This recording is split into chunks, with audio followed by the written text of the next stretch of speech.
Europe में यूनान नाम का एक प्रसिद्ध देश है। बहुत पुराने समय में वहां मिदास नाम का एक राजा राज करता था।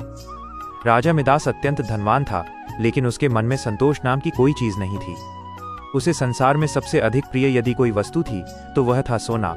अपनी पुत्री को छोड़कर उसे किसी और से प्रेम नहीं था। यहाँ तक कि वो रात में सोते समय भी सोना इकट्ठा करने के स्वप्न देखा करता था। एक दिन राजा मिदास अपने खजाने में बैठा सोने की ईंटें और अशर्फियां गिन रहा था। तभी अचानक वहां एक देवदूत प्रकट हुआ। देवदूत ने कहा, मिदास, तुम तो बहुत धनी हो। राजा मिदास ने उदास स्वर में उत्तर दिया, मैं धनी कहाँ हूँ, मेरे पास तो बहुत कम सोना है। देवदूत ने पूछा, तुम्हें कितना सोना चाहिए? तब मिदास ने लालच भरी आंखों से कहा, मैं चाहता हूं कि मैं जिस वस्तु को छू लूं वो सोने की बन जाए। देवदूत हंसा और बोला, ठीक है, कल सुबह से तुम जिसे भी स्पर्श करोगे वो सोने की हो जाएगी। उस रात राजा मिदास को नींद नहीं आई। सुबह उठते ही उसने कुर्सी को छुआ, कुर्सी सोने की हो गई। मेज को छुआ, वो भी सोने की बन गई। राजा खुशी से उछलने लगा। पागलों की तरह वो बगीचे में दौड़ा और पेड़ों, फूलों, पत्तों और गमलों को छूने लगा। सब कुछ सोने का हो गया।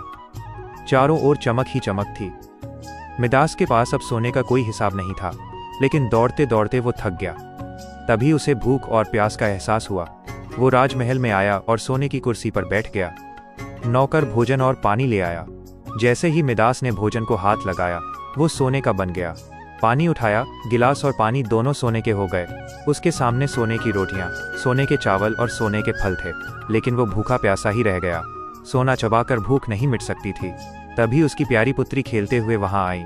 अपने पिता को रोते देख वो उसकी गोद में चढ़ गई। मिदास ने उसे गले से लगाया और उसी क्षण उसकी पुत्री सोने की मूर्ति बन गई।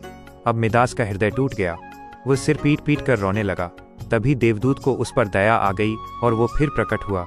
मिदास उसके चरणों में गिर पड़ा और गिड़गिड़ाकर बोला, मेरा वरदान वापस ले लीजिए, मुझे सोना नहीं चाहिए।